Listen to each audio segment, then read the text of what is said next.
This is Learning to Dad I'm the cool dad. That's my thing. with Tyler Ross. What I do have are a very particular set of skills. I'm gonna have fun, and you're gonna have fun.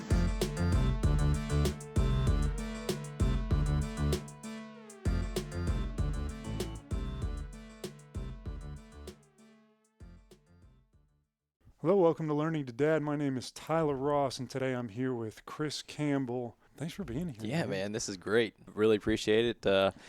Been looking forward to coming on this for a while. This is, I think we've been trying to do this for a few months now, but I keep running into things like overtime.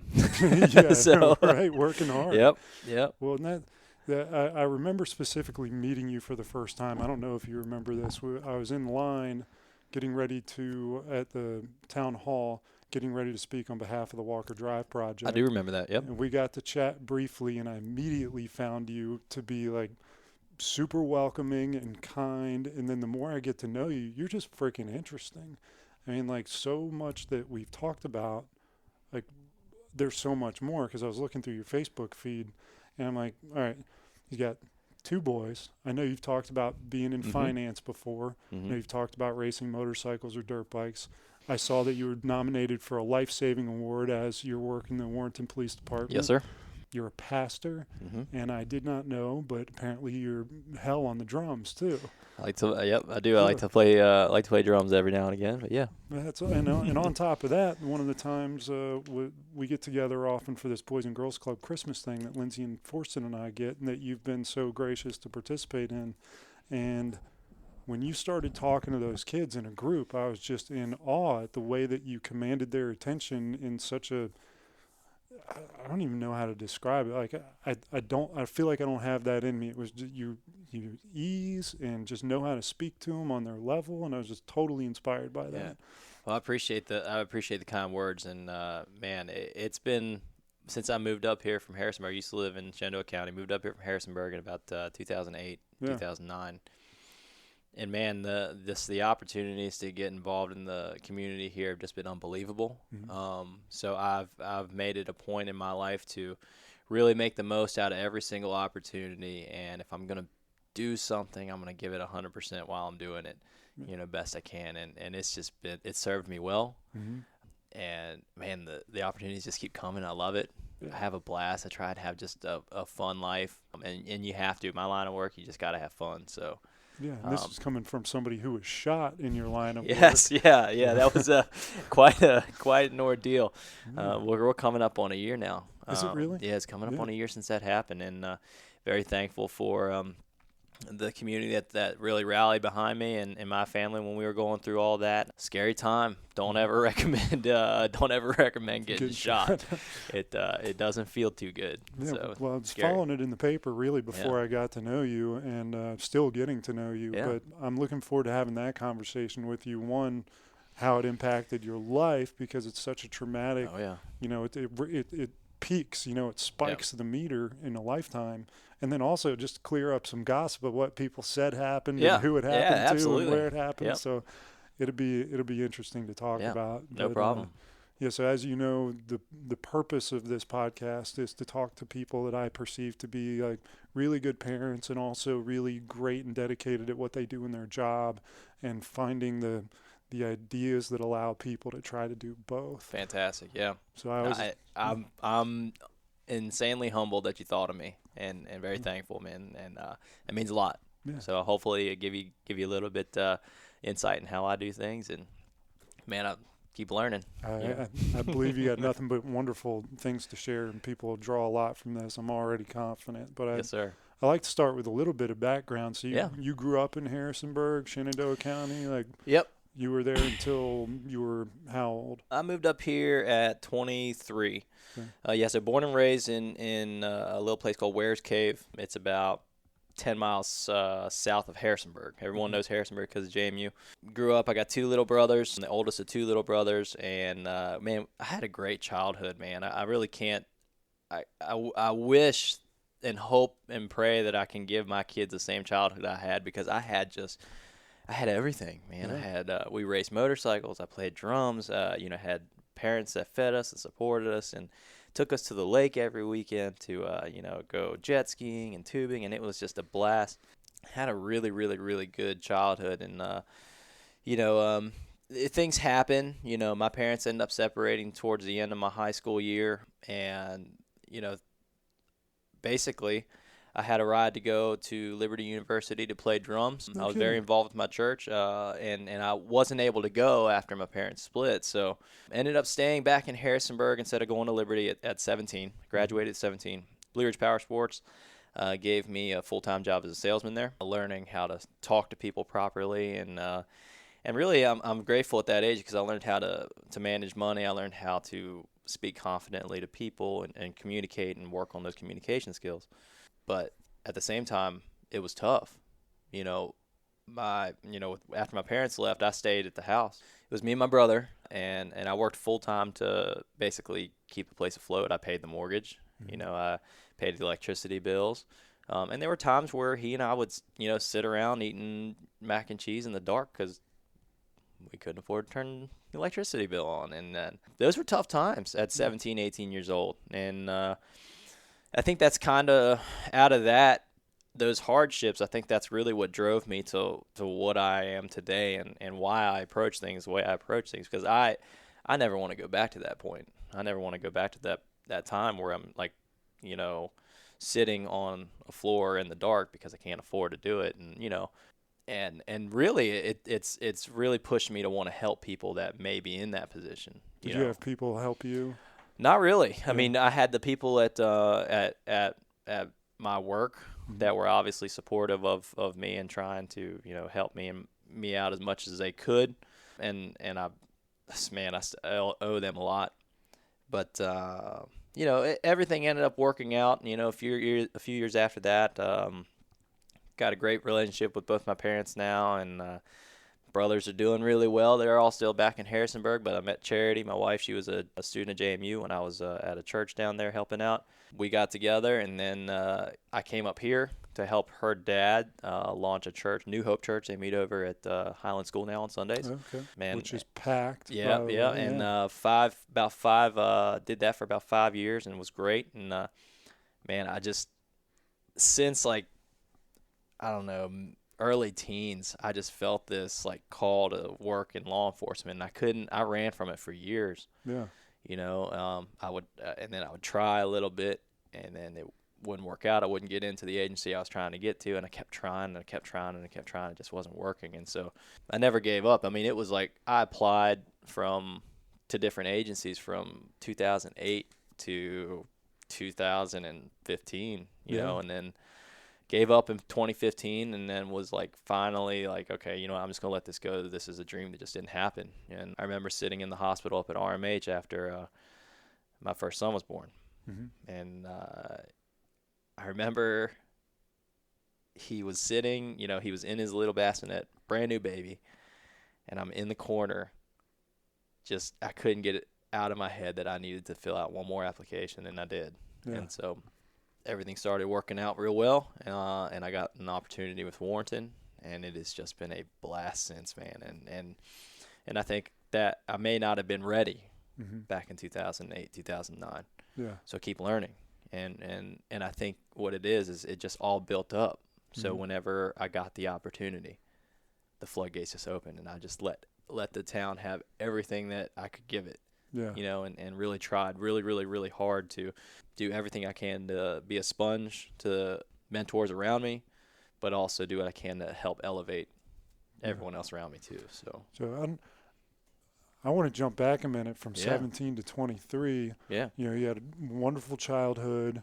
And forgive me if I'm reading too much into what you said, but you said you get along with both of your parents now. Was there a period of time in there where that wasn't the case? Yeah, that was tough. Was that their fault or your fault? Well, and I won't go too far into it, but there was a time period for about 4 or 5 years where I didn't talk to my dad. Yeah. Didn't talk to my dad. A lot of things happened in the background that the people don't really need to know about, but some things happened. And, of course, that rocked my relationship with him. Didn't talk to him. I felt almost like Mom kind of abandoned us a little bit, and I just felt abandoned, and it was unfair probably a little bit to feel that way because I know that my parents were trying. Yeah. But I was so mad at the situation. It was just I channeled it, you know, and I turned everything I had to work. Yeah. It was like, okay, you know what? I got to be a man now. Yeah. If they're not here to help, you know, this is what I'm going to do. I'm going to buckle down, and I'm going to grow up. I'm going to be a man and put the big boy pants on and just do it. And that worked out really well for me. Yeah. It really did. I mean, it developed me into, I would say, kind of a type A personality, but an empathetic one. And it just gave me the drive and the work ethic that I needed to help push me to where I am now.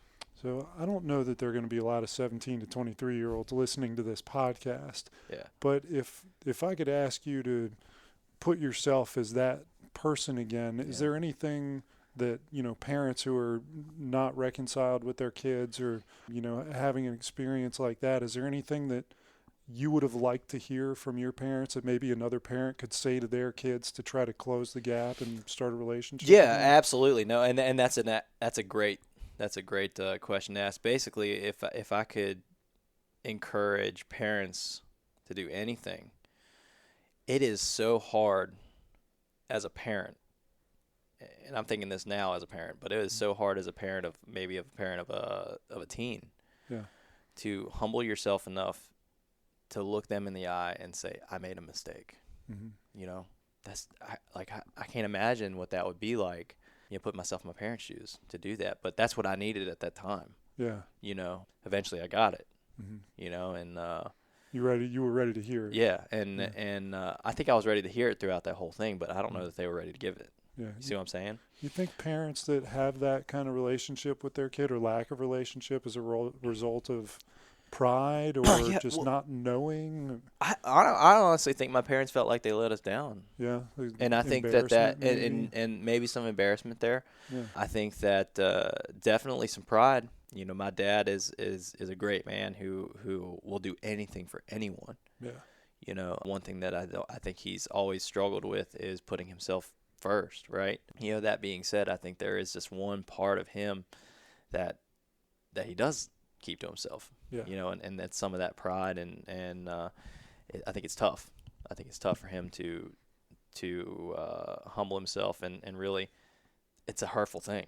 Yeah. For everyone involved, all of it, that whole thing was just extremely hurtful. So we as humans, we run from hurt, fight or flight, right? So we run from it. It's easier to just take it slow, go day by day, you know, and think to ourselves, okay, we'll work on this over time. But I think the thing that was the worst was days turned into weeks, weeks turned into months, months turns into years, and you lose all that time. So I would parents, you tell them do it now. Do it now. Don't wait.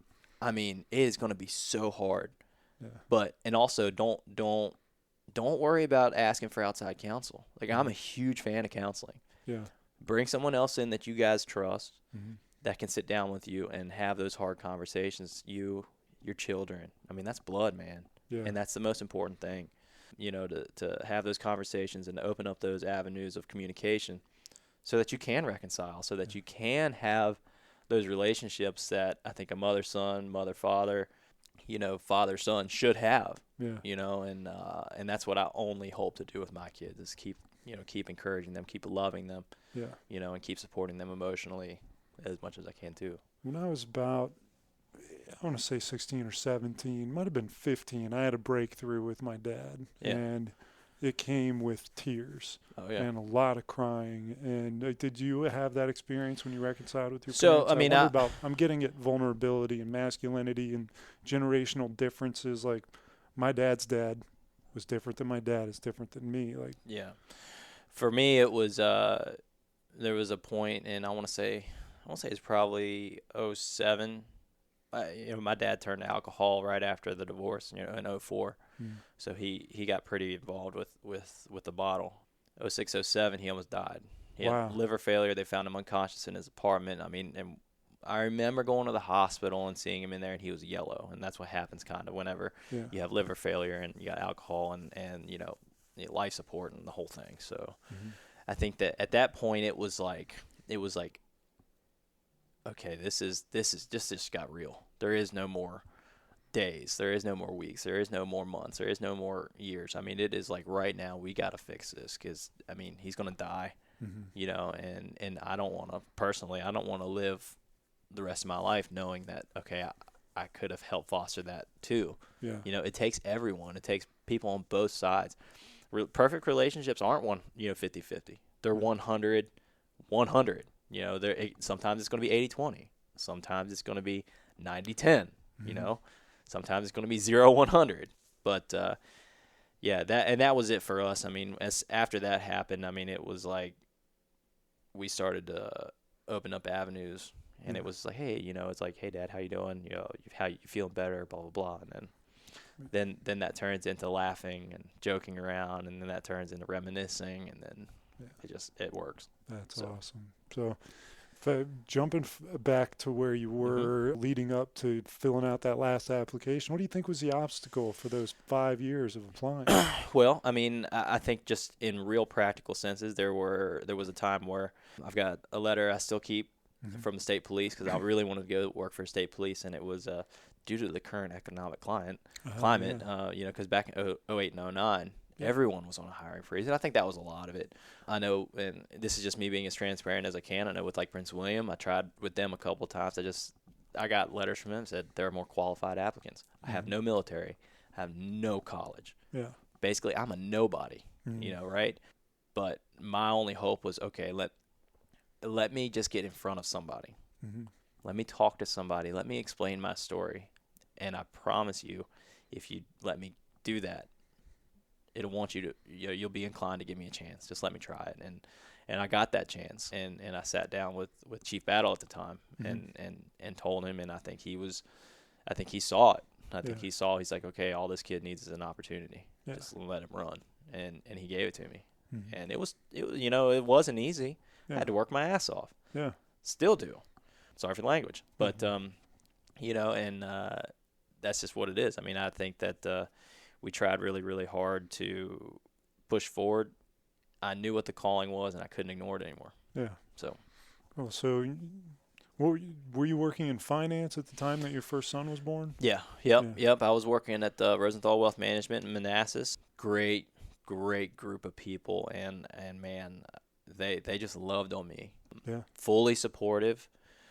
From the minute I started working there to the minute I decided to apply, I think they were obviously very bummed out that I was leaving, but still very supportive to this day. Yeah. So much so that my wife now works there. No kidding. Yep. She now works there, and that's our family, you know, and so, you know, it just helps. I think that's probably the biggest thing that I've learned in my life is to surround yourself with people that will support you, both in your job, in your family, in your personal relationships. You know, I don't think that this transition from normal work to police work would have been nearly as easy as it was had I not had that support from them. Yeah. You know, and, you know, because I'm no different than any other officer that just starts. There were people in my family that were absolutely against it. I had people telling me they were praying against it, you know, and that's tough to hear when you got something that you want to do so bad. So, yeah. Well, I'd like to think that it was more for you and not against your dream. Oh, man. No, it was like, no, we're praying against it because we don't want you to get shot or killed, and, you know. Yeah, thanks for nothing. You got shot. Yeah, exactly. I'm like, if it's going to happen, it's going to happen. So, talking about transitioning, like, how'd the introduction of your first son affect your work? I mean, I get you transition careers at that point into one that's probably more demanding on your time and more demanding on your body, probably more, I can only imagine, more stressful when you come home and tell Charity, like, here's what I did today. Yeah. Like, how'd that, talk about the introduction of your son to your life and then, you know, tie in how that impacted everything else. Yeah. Yeah. So I'm going to take a second, honestly, and give a shout out to any single parent out there because I can tell you this much. I could not have done the work that I did at my last job and even beginning here as a single parent. Like, I look at some of the you know, female single moms out there that are doing it at day in, day out, working full-time jobs. Some of them are even in school with multiple kids. Yeah. Dads out there, same thing. And it's like, man, like I every time I think I'm having a hard day with my two kids by myself, I'm like, okay, You are not struggling. Especially the ones that are single because of a horrible tragedy. Yeah. That they're dealing with the loss on top of the demands. Yeah, it's unbelievable. Yeah. And I think that once Judah was born, there was a change in mindset for me. It was like, okay, I'm doing this now not out of self-service now, right? Yeah. His impact on my life made me feel like when an officer says they want to lay their lives down, or they'll be the first ones to answer the call when something crazy is happening. That is very true, but that is even more if you are a parent. Mm-hmm.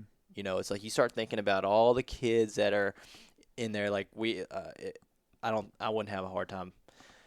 Well, let me rephrase this. We worked a traffic crash today. We had a vehicle get T-boned. In the back of the car, there was a 2-year-old boy, properly secured in his car seat. Everything was done. The airbags full deploy. I mean, this truck got T-boned so hard, and it moved it from one lane to the other. It got hit so hard, and as soon as I was walking up to the car, I could see through the window there was a silhouette of a car seat, and my heart just sunk. And I'm just like, oh my gosh, please let this kid be okay. And open the door, and he's totally fine. 2 weeks ago, there was a rear-end collision right out here in West Shirley where, a truck ended up in the back of a sedan that had 2, 3-year-olds in the back, properly secured in their car seats. I highly recommend that. Public service announcement, right? Yeah. Use your car seats. Yeah, go to the use fire your car. department Oh if you my have goodness. to. Go to Warrenton Fire. Go get them to put it in right and take the time to do it. Their lives are worth it. But when Judah was born, I felt even more that call to go and serve people and to protect people, because I felt the connection that as a dad, you're holding him in your arms. It's your whole world, and it's like you want to stop everything,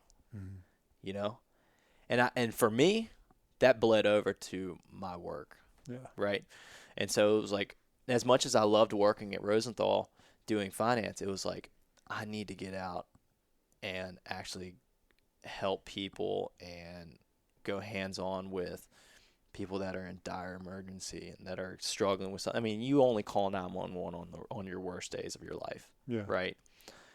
Why not get in there and be that positive influence in that someone's worst day? You know what I'm saying? That's amazing. And I was like, if I have these feelings of protection and being this father figure and just holding this little precious baby in my hands, if I can help another parent,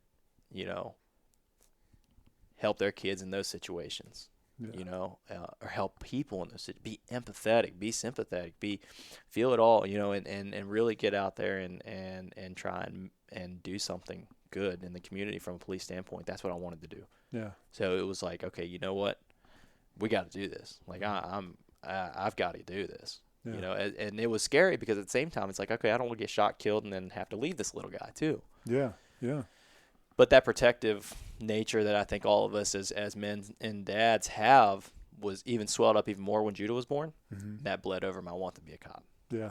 You see what I'm saying? Definitely. So that's how that impacted. It was great. I'm gonna give another shout out to WPD, because when my son was about 1, we thought he was having a seizure, and it happened a couple times. He shook uncontrollably, and one of your guys heard on the radio that his son had seizures before it was that empathetic, like, I need to be there to talk these parents through this because I've been there.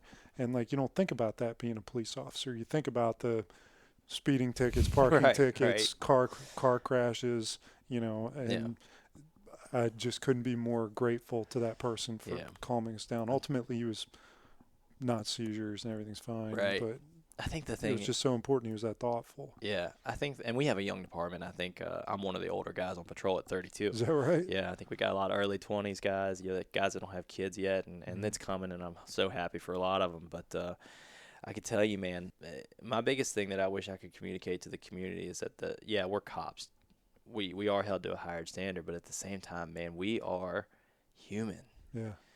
We have kids, we have families, and when we hear something like a traffic crash, possible entrapment with a child in the car, I'm telling you, I don't know any dad in our department whose heart wouldn't sink a little bit thinking about that and go, okay, we should get out there and do something. And same with the fire guys. Yeah. You can see it. When they get on screen, the urgency to get in there and make sure everyone's okay is unreal. Yeah. This community has no idea how fortunate they are for the people that serve at the ER, at the fire company, at the police department, the sheriff's office. What Sheriff Mosier is doing over there is unbelievable. Those guys are doing great, and it's just a good time. Good time to be a part of this community. So That's awesome. So you've got 2 kids, 2 I boys. do. Yeah. How old are they? 4 and 2, Judah and Maverick. So, Judah and Maverick. And what are they like? Are they like their dad, their mom?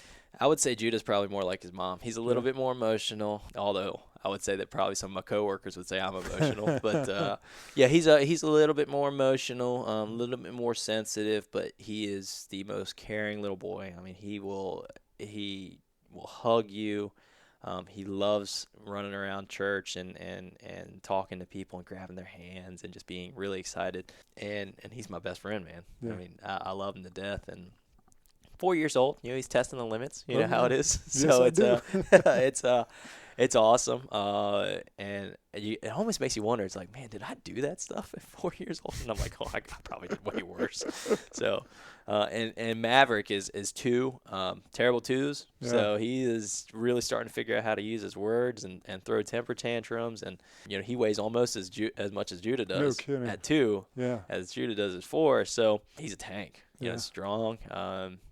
But same thing. I mean, he will cuddle with you. He absolutely loves his dad. He's a daddy's boy, and Judah's more of a mama's boy, so it works out. So they're great, man.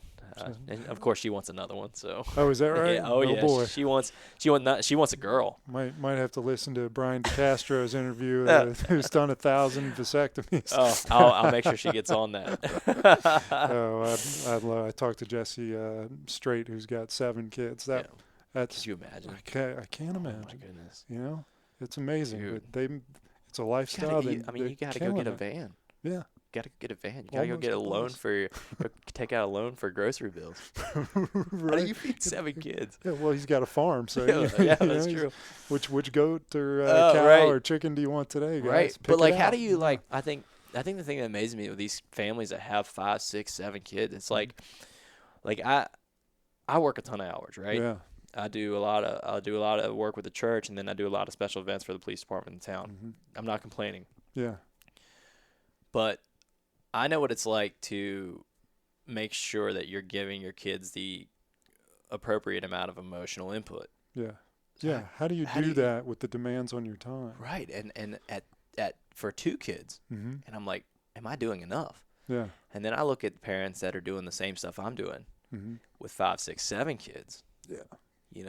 Like superhuman. It's unreal. It's like, how are you doing this? How are you finding time to sit down with each kid and putting in that emotional input and comforting them when they're hurt or encouraging them when they're learning and all that stuff?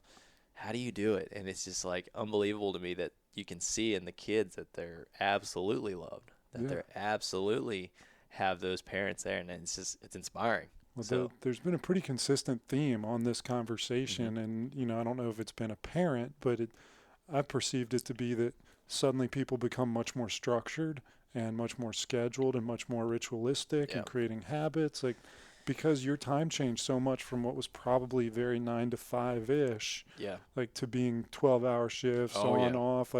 How do you manage to give your kids that input with that demanding schedule? Yeah, I think not to crack a joke for all my church folks out there, but I call it the word they like the most in 2017, 2018 is the word intentional. Yeah. So you got to be intentional. It's like that was their catchphrase. I love that. So, for me, I think you have to make a decision that you're going to be intentional about spending time with your kids, and that's really doing it. Putting the phones down.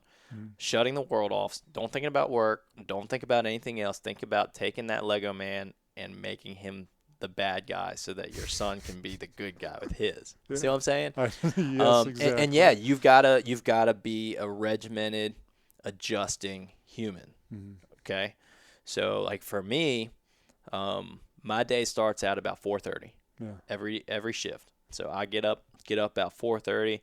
I do a little bit of light reading, have my quiet time doing my light reading, get a little bit of food in my system. Pre-workout, I'm in the car, I'm at the gym. Yeah. Okay, I get my hour workout done.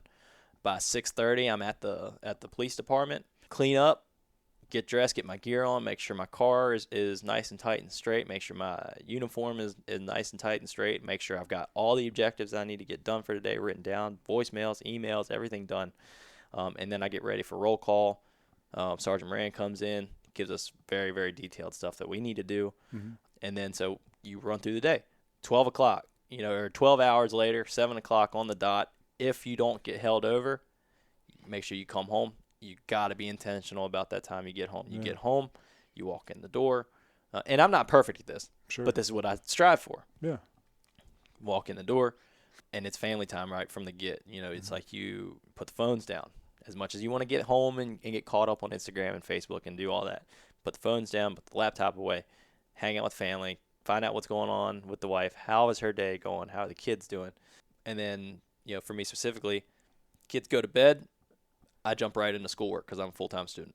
So you're a student as well. Full-time student. So on top of all those. On top of all this. So what are you studying? Criminal psych. Okay. So full-time student. I'll spend 2 hours or so doing schoolwork. Yeah. I'll try and get as much as I possibly can done there, and then I'll try and hit the bed by at least 10, at the very latest 10:30. Yeah. Sometimes it doesn't work. Sometimes I have to push it to 11 or 12 if I'm not done with my schoolwork, if something's due at midnight or whatever, and then start all over. So have you had that ability to be regimented? No. Or how did you start that? Oh my goodness. So yeah, I grew up as a kid as a completely, in regard to this kind of stuff, lazy, irresponsible, do whatever I want, play video games. I'll put it off until the last second. Not until I really started doing a lot of reading and listening to a lot of audiobooks. I read a book called Total Focus by Brandon Webb. He's Navy SEAL. Mm-hmm. Highly recommend it for men and women of all ages. It will change your life. And it just talks about having that laser focus to not just what your end prize is, but also totally focusing on the small steps that will take you to the next step, and everything keeps building. The other book that I read that really, really changed a lot of the way I do things was Extreme Ownership. Jocko Willink. Jocko Willink. Yeah. And once you read that book, your life will never be the same if you really read it, for sure. Yeah. You start to realize as a dad that, oh my goodness, I'm responsible for life. Yeah. And that is, once that hits you, and it's like, it doesn't matter if they get hurt and it's not your fault, guess what? You're still responsible for it. Mm-hmm. And you got to, as a man, take responsibility. And that's why I try and tell my coworkers. That's why I try to tell people at church. That's why I tell friends of mine. It's like, it may not be your fault. Mm-hmm. Something happens, right? But at the end of the day, if that happened under your watch, guess what? You got to be a man, take responsibility for it. Yeah. And once you realize that a lot of what you're doing is your responsibility, that weight starts to shift your priorities, which then starts to shift the little details in your life. You start to have good anxiety about little different things that really matter. How my son talks to someone at age 9, 10, and 11 is going to be directly affected by how much time I spend with them now at 4, 5, and 6, right? And I know that now. I wouldn't have had that thought process, 3, 4, 5 years ago. So, yeah, I'd say those books really helped me just be intentional about my time. And I'm not perfect. I fail at it all the time. Sometimes I oversleep. Sometimes I come home and do get on the laptop, and I have to catch myself. And it's like, okay, put this away, hang out with the kids, and I'm sure Charity's a helpful reminder on occasion. Yes, absolutely. Yeah, she's like, come on, let's, and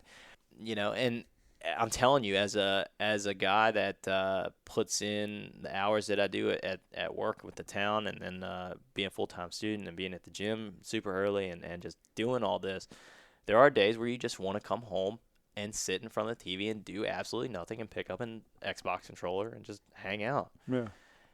And I would say that's probably the thing too, is that you have to be intentional about your time for you, self-care. You need to pick a time to make sure the kids are somewhere else. Make sure, it's just you at the house and you're just relaxing in the quiet place and just relaxing, hanging out with the dog, doing nothing. Or if you get your energies from your kid and that helps, take them with you. How about your faith or being a pastor? How's that inform your habits or your being a parent? Yeah, I would say that, one of my favorite verses, you got to do everything like you're doing it for the Lord.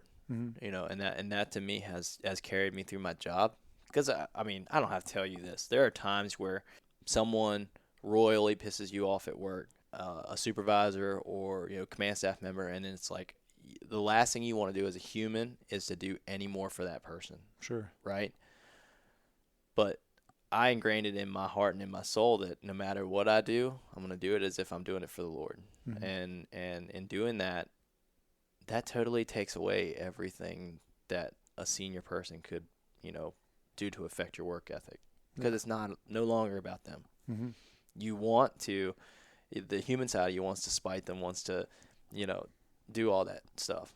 But at the end of the day, when you realize that, okay, what I'm doing is a direct reflection of my faith and my faith in God and his love for me, mm-hmm. That makes you want to try even harder, and to be a good dad. Same thing. It's like, how can I emulate what my Heavenly Father has done for me, for my kids? Mm-hmm.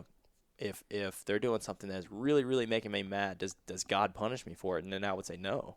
Yeah. I don't see my God as a God that is a punishing God. So for me, it's like, yeah, I want to discipline my kids, but I'm not going to show hatred towards them. Yeah. I'm not going to show violence towards them, because that's not what God does to me. Yeah.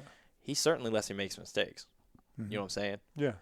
I got to do the same thing. So that's been it. And then also I got friends at church that have just been rocks to me. Yeah. My pastor, Ben Clock, has been great. And Noah, pastor's there, and Pastor Daniel Floyd's been great down to Life Point, Fredericksburg. And I go to the Culpeper campus. Obviously, my father-in-law has been a great pastor, a big influence in my life over at New Hope. So, yeah, I think that it just goes back to what I was saying, was surrounding yourself with people that will help elevate your abilities as a dad, as a father, as a worker. You do those things, everything else will fall into place. Did you find that you had to drop people that were negative influences? Yeah. Was there a way that you went about doing that, or identifying who those people were? Yeah, that was tough. And I think at the end of the day, if you're in tune with your surroundings, mm-hmm. I think we're all deep down wise enough to know who's good for us and who's bad for us. Yeah. You just need to separate yourself. I call it the 10,000-foot view theory. Mm-hmm. It's like you're talking to someone comes to me and asks me for advice. Happens all the time. They say, hey, this is what I'm going on, but I really like this person and blah, blah, blah, and I don't want to break up with them. And I'm like, okay, I hear what you're saying, and I can't imagine what that's like, because I've never gone through that. I would say this. Take your situation, go 10,000 feet above it yourself, and look down on it. And let's say, detach yourself. You don't know either one of these people. What would you do? Oh, I'd tell her to break up with him. It almost seems too easy. That's your answer. Yeah, it's hard to choke that down. It is. When you're in it. Absolutely. Yeah. But at the end of the day, it's like you got to look at your situation and go, okay, these are the toxic people. And for me, one of them was a pastor. Yeah, really? And that was very tough. Yeah, so you got to give people permission to separate themselves from, their leaders, their mentors, or people in positions to be that. It's very tough. Yeah. And friends, family, mm-hmm. And it's like, I'm not saying you ever have to completely cut someone out, never talk to them again, banish them away from you, send them in exile. I'm not saying that, because I believe that as humans, we have the ability to reconcile with everyone. Yeah. And that being said, I do think that there are specific things that you can do as a person, as a man, and as a woman, is to get in and maybe build barriers, mm-hmm. maybe build guardrail. I love the guardrail theory. It's like, okay, this person is still in my life, but they're in my lane right now. I'm going to merge this way and put them on the other side of the guardrail. Yeah. Okay, so maybe I won't go out with them anymore, mm-hmm. On Saturday nights and do the stuff that I used to do. But how about instead, I keep talking to them via text, via, Facebook, and then I invite them to church, or I invite them to this community event, and I, invite them to serve in the community in this way or this way, and let's see if we can change landscape that of our sounds friendship. like you being intentional, not just in changing the landscape of your friendship, but trying to help them regardless of friendship. Right. Yeah. Exactly. Because I think a lot of it is a setting. You know, Mhm. it's like, you know, if you're friends with a bunch of alcoholics, then you're more susceptible to being an alcoholic. But if you get out of it, Mhm. keep loving them. Yeah. But you have to be intentional about your actions around those types of people. Hey, what's going to be interesting is when our kids are like 7, 8, 9 years old and they hang out with the great other 7, 8, 9-year-olds, but Yeah. their parents are idiots. Oh, And we got to dude, hang out with I them can't anyway. imagine. It's gonna I just like, happen. I know it's like you almost wonder because like we're at that point now where it's like we're thinking about putting Judah in school now, and it's like, okay, where are we going to put him? And it's like, man, what are some of these parents teaching their kids? Is this going to rub off on my kid? Mhm. But at the end of the day, I think that if you're rooted in your non-negotiables, you know, for me, non-negotiable for me is to, you know, treat everyone with kindness and to genuinely work as hard as possible at whatever you're doing. Yeah. That's a non-negotiable for me. And I think if you instill those non-negotiables, if you decide what they are and then instill those principles into your children, that'll build a bubble of protection around them. I believe that. Yeah. I believe that. And I've seen it. My father-in-law did that with all three of his children, Charity, Hope, Faith. Yes, that's their names, Hope, Faith, and Love. He did it with them. Yeah. You ever realize that? She has 3 kids. Three girls. Yeah. Gotcha. Charity's the oldest. Mhm. Charity and Love obviously go hand in hand as wording. The middle child is Hope. Yeah. Obviously the favorite. And then Faith is the youngest one. So Faith, Hope, and Love, Charity. Yeah. So, Oh, man. All right, we're back. yeah. So, and he did that. You know, Pastor Barry did that. I think he instilled those principles in his kids. Charity went to a party school at JMU. I think it protected her. Yeah. You know, I know what I know of Hope. I think she was unwavering in a lot of things that she went through in her life. And Faith, too. I think she was exposed to a lot of things in her life that the world had out, public school, stuff like that. And I don't think she wavered from it because she had good parents that instilled those principles. And I can only hope to do the same thing. I think that bubble is basically a reflection of the example that the parents set. Yeah. Okay. Absolutely. Okay, for perfect example, one of my best friends, my brother-in-law, Jeremy Staggs, he's got 2 great parents, Randy and Amy. They really instilled in Jeremy at a young age to be kind and do that. Mm-hmm. There's a story I love about Jeremy where he had the reputation as a kid of going and finding the kid that was sitting by himself. Yeah. And sitting with him That's at lunch. amazing. And it's just like you look at that and you're like, darn it, those parents did a good job. Yeah. And I can only hope to do that. Yeah. That's what I want. You know, it's like my kid right now, Judah, I love it because he goes around, he grabs hands, walks people around at church, gives them hugs. And I'm like, okay, I think we're on the right track. You know, we got it's a work every single day. You can't let up, right? And you got to pray a lot, and you got to have that faith that, you know, God's going to protect them, and you got to be patient with them. They're going to go through stuff. I feel so bad for some of the stuff that I put my parents through. Yeah. Oh my goodness. Yeah. I was not a good kid. So, you know, but you know, it's I think you just got to make sure that you got to decide what your non-negotiables are, what your principles are as a family. Once you've done that, instill those principles into your kids. Work hard. For me, you know, it's work hard, love people, you know, walk in integrity, and I really believe that's carried us. So, has it been perfect? No, but that's what we strive for. Yeah. Aim small, miss small. A specific target will get you a specific result. We're just going to do that. I love that. So. I told a couple people recently, you know, if you don't know what your goal is, find out what it is, clarify it, and it'll be easier to accomplish it. Yeah. Otherwise, you're just running around aimlessly. I love. I can't remember exactly what book I was reading, but they were talking about goals. Set it and forget it. So if your end goal is set your goal, know what the direction is, have that ingrained in your mind, meditate on it, fall in love with it, then forget about it. Okay. Once you know what your goal is, then focus on your now. Yeah, detach from the result. Detach from the result. Yeah. Think about, okay, because then what's going to happen is you will have that in the back of your mind, right? Okay, so this next opportunity, is this going to serve my goal or not? If it's not, move on. Yeah. Is this going to serve my goal or not? Is this ultimately going to be there or not? You know, same thing with your kids. You know, I want my kids to be like what Charity and her sisters are. Everyone knows them as loving, giving, just absolutely magnetic personalities, right? Mm-hmm. I want my kids to be that way. So is isolating them, putting them in front of a TV all day, not letting them hang out with other kids, is that going to serve them? No. Yeah. So you know what? On my days off, instead of going at 4 o'clock, I'm going to take them to the gym with me. Yeah. They open up, they open up at 9, 10. I'm going to get in there. I'm going to put them in the kids' care area with all the other kids, play with them, expose them to other kids, and have fun, and then take them back out. Yeah. That's being intentional. That serves our end goal. Yeah. Same with church.